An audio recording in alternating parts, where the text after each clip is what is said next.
அன்பான நடுவர்களுக்கும் இங்கு அமர்ந்திருக்கும் அனைவருக்கும் எனது பணிவான வணக்கங்கள். சுதந்திரம் இது ஒரு சொல் மட்டுமே என்று நமக்கு தோன்றலாம். ஆனால் நூற்றாண்டிற்கு முன் இது ஒரு தமிழனின் துடிப்பும் தேசத்தின் மூச்சும் அனைத்து மக்களின் தியாகத்தையும் தீண்டும் இந்நாட்டிற்கான போராட்டத்திற்கான ஒரு அடைமொழி. இந்நாட்டில் எல்லாருக்கும் சுதந்திரம் நம்ம ஆங்கிலேயர்களால் கைதுபடப்பட்டிருந்தனர்.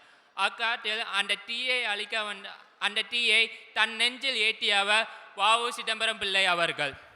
தமிழக மக்களின் இதயத்தில் நிலைத்திருக்கும்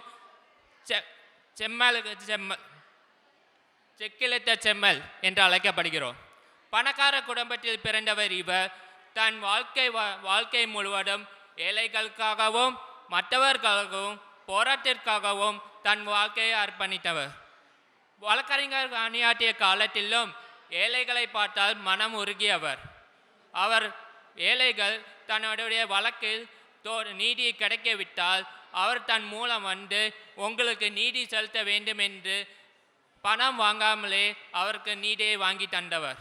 ஸோ இப்படிப்பட்ட நேரத்தில் அவரது மனதில் ஒன்றை தோன்றியது. இந்நாட்டில் நாம் இருக்கும் நாட்டில் நாம் ஓடக்கூடிய கப்பல் ஏன் நமக்கு உரிமை இல்லை? ஆங்கிலேயர்கள் மட்டுமே கடல் படகு கப்பல் ஓட்ட முடியும், ஆனால் நமக்கு மட்டும் உரிமை இல்லை என்று அப்போதே நினைத்தார். அன்றுதான் ஒரு முயற்சி வந்தது. 1906ஆம் ஆண்டு ஆங்கிலேயர்களின் கிழக்கிந்திய கம்பெனியின் எதிர்த்து ஒரு சவாலை எதிர்கொண்டார். எங்களுடைய சுதேசி நேவிகேஷன் கம்பெனியை இந்தியர்கள் மூலம் அவர்களுடைய திறனையும் அவர்களுடைய பயன்பாட்டையும் அவர்களுடைய முயற்சியையும் அடிமைத்தனத்தை தாண்டி செல்ல முடியும் என்று அவர்களின் கண் முன்னே நிரூபித்தார். இதில் வணிக முயற்சி மட்டுமில்லை, இது ஒரு அடிமை நாட்டின் எழுச்சி.